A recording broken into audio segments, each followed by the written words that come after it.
Hello everyone. Very good morning to all of you. आज के दिन की शुरुआत करेंगे 8 अगस्त 2024 के करंट अफेयर के साथ। करंट अफेयर की पीडीएफ आप मेरे टेलीग्राम ग्रुप से डाउनलोड कर सकते हैं। मेरे टेलीग्राम का ऑफिशियल लिंक वीडियो के डिस्क्रिप्शन में दिया हुआ है।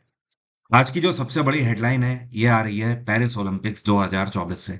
इस बार के पेरिस ओलंपिक्स में दुनिया के सबसे तेज धावकों में अपना एक नया कीर्तिमान स्थापित किया है नू लाइल्स ने। नू लाइल्स अमेरिका से बिलोंग करते हैं और इन्होंने आज तक के सबसे तेज धावकों के रिकॉर्ड को तोड़कर अपना एक नया कीर्तिमान स्थापित किया है। 100 मीटर स्प्रिंट में इन्होंने सबसे कम टाइम में यह रन कवर करी हुई है। अभी डिटेल में इनके बारे में वीडियो के अंदर बात करेंगे। सबसे पहले बात करते हैं कल के क्वेश्चन की। कल मैंने आपसे सवाल ये पूछा था कि भारत का सबसे ऊंचा बांध कौन सा है। तो आप में से वो सभी स्टूडेंट जिन्होंने आंसर दिया है टिहरी डैम, उन सभी का आंसर सही है। टिहरी डैम कहाँ पर है? तो ये उत्तराखंड में पड़ता है। ये कौन सी नदी के ऊपर है? तो आप ये भी ध्यान रखें, ये भागीरथी नदी के ऊपर है। अब क्योंकि ये सबसे ऊंचा बांध है तो आपको इसकी हाइट भी पता होनी चाहिए। तो इसकी हाइट है 260 मीटर। ओके, तो आप ये जरूर ध्यान रखें, जब भी क्वेश्चन पूछा जाता है बांध से तो या तो आपसे स्टेट पूछता है और या तो वो कौन सी नदी के ऊपर है ये जरूर पूछता है। अब इसी तरीके से एक क्वेश्चन और पूछा जाता है कि भारत का सबसे लंबा बांध कौन सा है, जिसकी लेंथ सबसे ज्यादा है। तो आंसर हो जाएगा हीराकुद डैम। ये कहाँ पड़ता है? ये उड़ीसा में पड़ता है और ये महानदी के ऊपर बसा हुआ है। इसी तरीके से एक क्वेश्चन पूछा जाता है भारत का ओल्डेस्ट डैम कौन सा है, मतलब सबसे पुराना बांध कौन सा है। तब आपका आंसर हो जाएगा कल्लनाई डैम। और ये कावेरी नदी के ऊपर बना हुआ है डैम। और इसको करीब करीब 100 एडी में बनाया गया था, मतलब 100 ईस्वी में बनाया गया था। आज तक ये किसी को नहीं पता है कि पर्टिकुलर बनाया किसने था इसे। लेकिन जिस तरीके से इसकी बनावट है तो आर्कियोलॉजिकल सर्वे ऑफ इंडिया ये दावा करता है कि करीब 100 ईस्वी के आसपास ये बना होगा। और ये कौन से राज्य में पड़ता है? ये तमिलनाडु में पड़ता है। और भाखड़ा नंगल डैम ये कहाँ है? ये पंजाब और हिमाचल के बॉर्डर में पड़ता है। ये कौन सी नदी के ऊपर है? तो ध्यान रखिएगा, ये सतलज नदी के ऊपर है। इसी तरीके के स्टैटिक जीके के क्वेश्चन अगर आपको परेशानी में डालते हैं तो आप मेरी स्टैटिक जीके की ये किताब आज ही अमेजोन से ऑर्डर करके अपने घर मंगा सकते हैं। इस किताब को मैंने हिंदी और अंग्रेजी दोनों भाषाओं में लॉन्च किया हुआ है। इस किताब का लिंक वीडियो के डिस्क्रिप्शन में है, वहां से आप इसे ऑर्डर कर सकते हैं। इसमें मैंने स्टैटिक जीके के सारे टॉपिक टेबल के फॉर्मेट में कवर किए हैं। साथ में 2100 से ज्यादा इन टॉपिक से बनने वाले प्रीवियस ईयर क्वेश्चंस जो कि टीसीएस पैटर्न पर आधारित है, इन सब को सॉल्यूशन के साथ भी इस किताब में ही प्रोवाइड कराए हैं। तो ये किताब आपके लिए वन स्टॉप सॉल्यूशन है। आप कोई भी पेपर दे रहे हो वो फर्क नहीं पड़ता है, इस किताब से क्वेश्चन फंसेंगे ही फंसेंगे। मैं आपको कल ये भी शेयर करूंगा कि पिछले साल के जो एसएससी में क्वेश्चन पूछे गए हैं उनमें से कितने क्वेश्चन इस किताब से फंसे हैं, ये मैं आपको कल के वीडियो में जरूर बताऊंगा। अब शुरू करते हैं करंट अफेयर। हाल ही में भारत सरकार ने ये कौन सा देश है जिसके साथ स्पोर्ट्स के क्षेत्र में एक पैक्ट साइन किया है? तो ये देश है सेंट क्रिस्टोफर एंड नेविस। आप में से कई लोग पहली बार इस देश का नाम सुन रहे होंगे, आई एम वेरी श्योर। तो आपको बता दूं ये देश कहाँ पर है, पहले तो आप ये समझ लीजिए। वर्ल्ड मैप में ये अफ्रीका रीजन है। अफ्रीका के ऊपर यूरोप आता है और जब आप और इधर की तरफ आते हैं वेस्ट की तरफ तो ये जो आपको रीजन दिखाई दे रहा है ये नॉर्थ अमेरिका कहलाता है। और जो नीचे वाला रीजन है ये आपका हो गया साउथ अमेरिका। अब इनके बीच में ये जो आइलैंड कंट्रीज पड़ते हैं जैसे क्यूबा हो गया, ठीक है, इस तरीके से पोर्टियो रिको हो गया, ये सारे कंट्रीज कैरेबियन कंट्रीज कहलाते हैं। इन्हीं में एक वेस्ट इंडीज आता है। तो ये जो पोर्टियो रियो आपको दिखाई दे रहा है इसके जस्ट नीचे ये जो छोटा सा आपको दिखाई दे रहा है यही देश है जिसके बारे में हम लोग बात कर रहे हैं। That is known as Saint Christopher and Nevis country. Okay. और इस टाइम पर हमारे youth affairs and sports minister जो हैं डॉक्टर मनसुख मांडविय, उन्होंने यह पैक्ट साइन किया है सेंट क्रिस्टोफर के मिनिस्टर ऑफ फॉरेन अफेयर्स के साथ। इनका नाम है डेंजिल डुगलास। क्या नाम है? डेंजिल डुगलास। और सेंट क्रिस्टोफर की कैपिटल क्या है? इसे बोलते हैं बेसितेरे। क्या बोलते हैं? बेसितेरे। तो एक तरीके से आप बोल सकते हो सेंट क्रिस्टोफर एक अमेरिकी आइलैंड कंट्री है, या फिर आप बोल सकते हो सेंट्रल अमेरिकन कंट्री है। पेरिस ओलंपिक्स में हाल ही में 100 मीटर रेस इवेंट में आज तक के सारे रिकॉर्ड तोड़ते हुए दुनिया के सबसे तेज पुरुष ये हो गए हैं। इनका नाम क्या है जिन्होंने गोल्ड मेडल जीता है? तो ये है नू लाइल्स। क्या नाम है इनका? नू लाइल्स। ये अमेरिकन रीजन से बिलोंग करते हैं और इन्होंने किनको पीछे हराया है तो आपको बता दूं, जानकर आपको काफी अचंभा होगा। इस रेस में एक खिलाड़ी हैं जिनका नाम है किशेन थॉम्पसन, ये जमैका के खिलाड़ी हैं। इन्होंने इस रेस को पूरा किया 9.789 सेकेंड्स में, लेकिन नो लाइल्स ने इसको कवर किया है 9.784 सेकेंड्स में। मतलब आप समझ लीजिए फ्रैक्शन ऑफ सेकेंड्स जिसे कहा जाता है ना, उसका अंतर है यहाँ पर। दोनों ने 9 9 सेकेंड में कवर किया है, 0.7878 तक भी सेम रहे, लेकिन थॉमसन ने 0.789 में और इन्होंने 0.784 में कवर किया। जब रेस पूरी हो गई उसके बाद 30 मिनट तक इसका फैसला नहीं लिया जा सका। जो ज्यूरी मेंबर थे वो कश्मकश में पड़े हुए थे, और दोनों तरफ की जो टीमें थी, जो क्रू मेंबर्स थे, वो सब भी नर्वस हो रहे थे। मतलब आप ये समझ लीजिए कि 30 मिनट के बाद जाकर ये फैसला लिया लिया जा सका कि कौन इसमें विजयी रहा। तो नोआ लाइल्स रहे नंबर 1 पे, इन्होंने गोल्ड मेडल जीता है और दुनिया में 100 मीटर स्प्रिंट में सबसे बड़ा कीर्तिमान स्थापित कर दिया है। जो किसेन थॉम्पसन है, इन्होंने सिल्वर मेडल जीता, और तीसरे नंबर पे जो रहे हैं ये अमेरिकी खिलाड़ी हैं, इनका नाम है फ्रेड कैरली। इन्होंने 9.81 सेकेंड में रेस पूरी करी है और ब्रोंज मेडल जीता है। ये कौन सा मंत्रालय है जिसके द्वारा एक नया पोर्टल लॉन्च किया गया है जिसका नाम है ई सांख्यिकी पोर्टल, और ये भारत भर के कई सारे विभागों की डेटा मैनेजमेंट की जानकारी और डेटा शेयरिंग प्रोवाइड करेगा। तो ये है ministry of statistics and programme implementation. इस मंत्रालय के द्वारा ये एक नया पोर्टल लॉन्च किया गया है। इस पोर्टल में भारत के सभी मंत्रालयों के जो विभाग हैं उनसे जुड़ी हुई जो डेटा की जानकारी है वो सब यहाँ पर प्रोवाइड कराई जाएगी, जिससे कि एक विभाग दूसरे विभाग से रिलेटेड जो डेटा है उसको एक्सेस कर सकेगा इस पोर्टल के ऊपर। ये कौन सा देश है जो कि पहली बार बिम्स्टेक की बिजनेस समिट 2024 की अध्यक्षता कर रहा है? तो ये देश है भारत। भारत ने आज से पहले बिम्स्टेक बिजनेस समिट की अध्यक्षता नहीं करी थी, और इस बार जो बिम्स्टेक बिजनेस समिट 2024 का है, इसकी शुरुआत अभी 2 दिन पहले 6 अगस्त को हुई थी, और इसका समापन आज के दिन हो रहा है, मतलब 8 अगस्त को ये खत्म हो रहा है। तो ये 3 दिवसीय है। अब बिम्स्टेक की बात कर लेते हैं, जिसको बोलते हैं Bengal initiative for multi sector technical and economic cooperation. ये जो ग्रुप है बिम्स्टेक, इसकी स्थापना सन 1997 में करी गई थी। इसका हेडक्वार्टर है ढाका, और इस टाइम पर इसके 7 मेंबर कंट्रीज हैं। एक तो श्रीलंका हो गया, दूसरा भारत, तीसरा नेपाल, चौथा भूटान, पांचवा बांग्लादेश, छठवां म्यांमार, और सातवां हो गया थाईलैंड। तो इसका जो इस टाइम पर हेडक्वार्टर है ये ढाका था। फिलहाल तो ढाका जाने वाली सिचुएशन में नहीं है। तो इस बार जो बिम्स्टेक का बिजनेस समिट है ये भारत में आयोजित किया गया है, और इसका उद्घाटन जो है ये external affairs minister doctor S Jaishankar के द्वारा किया गया है। ये जो ग्रुप बनाया गया है, इस ग्रुप का मेन उद्देश्य ये है कि बंगाल की खाड़ी से लगने वाले ये जितने भी देश हैं, ये सब आपस में एक दूसरे को पीस एंड सिक्योरिटी प्रोवाइड करें, साथ में एक दूसरे को ट्रेड एंड कॉमर्स में भी बढ़ावा दें, मतलब एक दूसरे से व्यापार करें बेहतर तरीके से, जिससे कि सभी की अर्थव्यवस्था को फायदा मिले।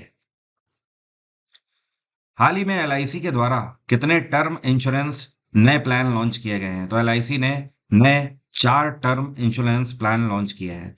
अब ये कौन कौन से हैं? तो देखिए, एक तो है आपका एलआईसी युवा टर्म प्लान, यहाँ पर मैं लिख देता हूँ एलआईसी युवा टर्म प्लान, और दूसरा है आपका युवा डिजी क्रेडिट लाइन। तो ये बेसिकली युवाओं के लिए लॉन्च किया गया है। इसमें 18 से लेकर 45 साल तक के उम्र के व्यक्ति लोग ये प्लान ले सकते हैं। इसमें मिनिमम जो पॉलिसी होगी ये 50 लाख रुपए की होगी, मैक्सिमम 5 करोड़ रुपए की पॉलिसी होगी। बाकी की दो जो लॉन्च करी गई हैं वो दो हैं युवा क्रेडिट लाइफ और डिजी क्रेडिट लाइफ। तो इसके अंतर्गत भी 50 लाख से लेकर 5 करोड़ रुपए तक का हो सकता है कम, लेकिन इसकी जो मैच्योरिटी है वो बदल दी गई है। इसमें जो मैच्योरिटी पीरियड है वो 23 से लेकर 75 वर्ष तक का है, जबकि जो पहले वाली मैंने बताई इसमें 33 से लेकर 75 वर्ष तक की मैच्योरिटी पीरियड है। इसके बारे में पूरी डिटेल मैंने आपको पीडीएफ में दे दी है, तो एक बार आप पीडीएफ जरूर देख लीजिएगा, वहां से आपको क्लियरली समझ आ जाएगा कि ये प्लान है क्या। एलआईसी की स्थापना सन 1956 में करी गई थी। इसका हेडक्वार्टर है मुंबई, और इसके चेयरपर्सन है इस टाइम पे सिद्धार्थ मोहंती। कौन है? सिद्धार्थ मोहंती। अभी हाल ही में डीबीएस बैंक के द्वारा सीनियर सिटीजन्स के लिए एक नया बैंकिंग प्रोग्राम लॉन्च किया गया है, जिसका नाम क्या है? तो डीबीएस बैंक ने डीबीएस गोल्डन सर्किल नाम का एक नया प्रोडक्ट अपना लॉन्च किया है। ये प्रोडक्ट उन व्यक्तियों के लिए है जिनकी उम्र 60 साल या उससे ज्यादा है। ओके, अब देखिए इसके अंतर्गत नॉर्मली जो 60 साल से ऊपर के व्यक्ति हैं, वो अगर एफडी कराते हैं या सेविंग अकाउंट अपना खोलते हैं डीबीएस बैंक में, तो उन्हें 4 लाख से 5 लाख के बीच में अपने अकाउंट में मेंटेन रखना होगा बैलेंस। अगर वो ऐसा करते हैं, तो साल का उन्हें 7% रेट ऑफ इंटरेस्ट मिलेगा। दूसरी एक और कंडीशन है, अगर वो एफडी या आरडी कराते हैं 376 से लेकर 540 दिन तक की, तो उनको 7.5% का रेट ऑफ इंटरेस्ट मिलेगा। मतलब ये दो तरीके हैं, इन दोनों तरीके से सीनियर सिटीजन 7 या 7.5% का रेट ऑफ इंटरेस्ट हासिल कर सकते हैं। डीबीएस बैंक की स्थापना 1994 में करी गई थी। इसका हेडक्वार्टर है मुंबई और इसके सीईओ हैं सुरजीत सोम। क्या नाम है? सुरजीत सोम। हाल ही में ओलंपिक्स फाइनल में पहुंचने वाली पहली भारतीय महिला रेसलर कौन बन गई हैं? तो ये भी अपने आप में एक कीर्तिमान स्थापित कर दिया है विनेश फोगाट ने। विनेश फोगाट आपको कुछ टाइम पहले तक दिल्ली में जंतर मंतर में प्रोटेस्ट करती हुई दिखाई दे रही थी, और पिछले कुछ समय में इनका जो करियर है वो काफ़ी चैलेंजिंग रहा है। बहुत सारी मुश्किलों का सामना इन्होंने किया है, बहुत सारे और भी ऐसे फेसेस देखे हुए हैं। आपको वो याद ही होगा, यौन उत्पीड़न का आरोप भी लगाया था, जिसके ऊपर बहुत सारी चीजें हुई, सियासत की गर्मा गर्मी हुई और उनके बीच में इन पहलवानों का काफी नुकसान हुआ। लेकिन उसके बाद भी विनेश फोगाट ने इस बार ओलंपिक्स फाइनल में पहुंचकर दिखाया है। पहली चीज तो ये कि इन्होंने सिल्वर अपना पक्का कर लिया है, और अब ये फाइनल में भिड़ेंगी किससे? तो ये अमेरिकी खिलाड़ी हैं जिनका नाम है सारा हिल्डेब्रांड, जिससे ये भिड़ेंगी फाइनल में। तो होपफुली ये गोल्ड भी लेकर आएंगी भारत के लिए। और फिलहाल जिसको इन्होंने हराया, इस खिलाड़ी का नाम है गुज़मान लोपेस। ये क्यूबा की खिलाड़ी हैं जिसको 5-0 से विनेश फोगाट ने हराया है। साथ में विनेश फोगाट ने ये भी बोल दिया है कि इनका आखिरी ओलंपिक्स है। बांग्लादेश में आपको पता ही है सरकार गिर गई है, तो इंटर्म गवर्नमेंट के रूप में बांग्लादेश में किसको लीडर के रूप में अपॉइंट किया गया है? बांग्लादेश के प्रेसिडेंट मोहम्मद शहाबुद्दीन के द्वारा अपॉइंट किए गए हैं मोहम्मद यूनुस। और मोहम्मद यूनुस हैं कौन? तो ये नोबेल प्राइज विनर है। साल 2006 में इनको नोबेल प्राइज से सम्मानित किया गया था। बेसिकली ये एक बैंकर है और इकोनॉमिस्ट मतलब अर्थशास्त्री भी है। इन्होंने अपने करियर में गरीब लोगों के लिए और अर्थव्यवस्था को बेहतर बनाने के लिए बहुत सारे काम किए हुए हैं। महिलाओं के वेलफेयर के लिए भी बहुत काम किए हुए हैं। आपको पता होना चाहिए प्रधानमंत्री शेख हसीना के खिलाफ कुछ युवाओं ने यहाँ पर प्रदर्शन किया था, जिसके तहत फिर वो प्रदर्शन लगातार बढ़ता गया और परसों के दिन यहाँ पर सरकार पूरे तरीके से ध्वस्त हो गई। शेख हसीना को भारत में शरण लेनी पड़ी और उसके बाद अब इंटर्म गवर्नमेंट के रूप में मोहम्मद यूनुस फिलहाल संभालेंगे बांग्लादेश की बागडोर। और बांग्लादेश की कैपिटल क्या है? Dhaka. State bank of India के नए चेयरपर्सन कौन अपॉइंट किए गए हैं? आज की सबसे बड़ी खबरों में से ये है। इस बार आप देख लीजिएगा, किसी ना किसी शिफ्ट में ये क्वेश्चन आपको जरूर देखने को मिलेगा। एसबीआई के नए चेयरपर्सन अब होंगे चल्ला श्रीनिवासुलु शेट्टी। क्या नाम है? चल्ला श्रीनिवासुलु शेट्टी। और अभी तक ये मैनेजिंग डायरेक्टर के पोस्ट पे कार्यरत थे, तो अब ये चेयरपर्सन है। दिनेश कुमार खारा का जो कार्यकाल है ये 28 अगस्त को खत्म हो जाएगा और तब से श्रीनिवासुलु शेट्टी आ जाएंगे चेयरपर्सन की पोस्ट पर। अब ये एमडी थे, तो एमडी की पोस्ट पे कौन आएंगे? तो नए एमडी बने हैं राणा आशुतोष कुमार सिंह। तो आप ये दोनों अपॉइंटमेंट ध्यान रखें कि चेयरपर्सन है चल्ला श्रीनिवासुलु और नए एमडी हैं राणा आशुतोष कुमार सिंह।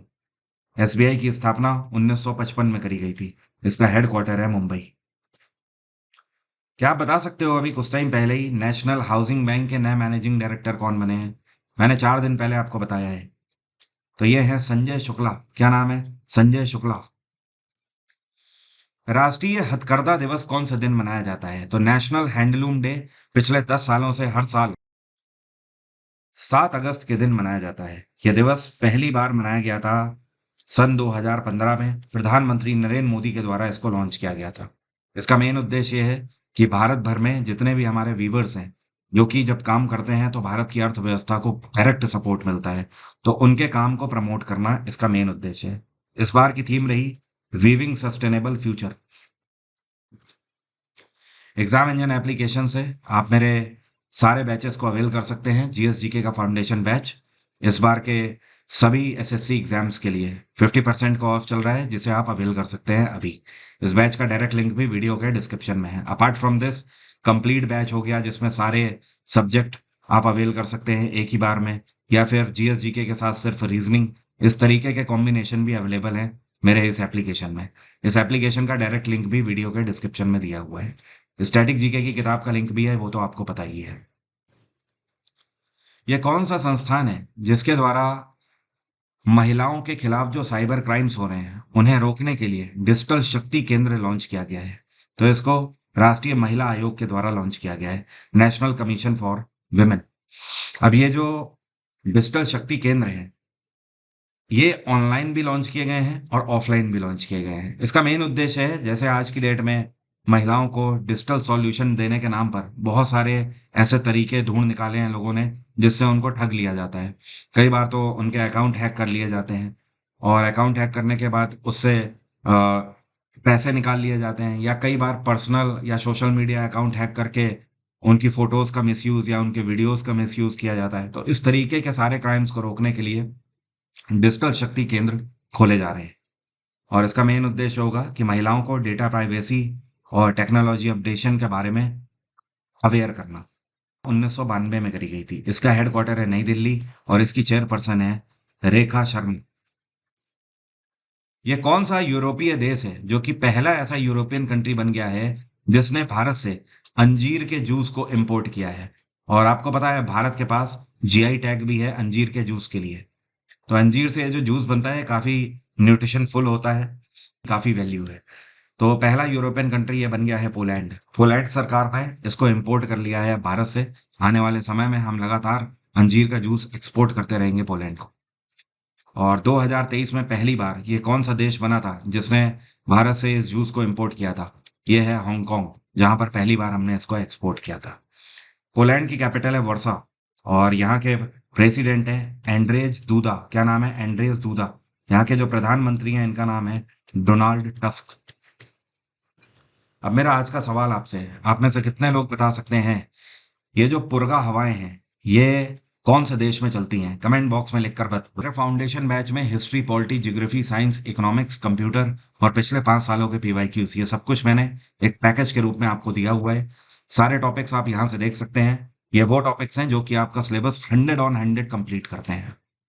तो आपको वेट करने की जरूरत नहीं है किसी लाइव बैच के बारे में, ना ही डेली आपको लाइव क्लास देखने या वेट करने की झंझट। इस बैच के माध्यम से आप अगले 20 दिन में आराम से अपना सिलेबस खत्म करके इस बार के पेपर में सिलेक्शन ले सकते हैं। आज की बात यहीं तक रहेगी। Thank you so much. Have a nice day. Take care. Bye bye. आपका दिन मंगलमय हो।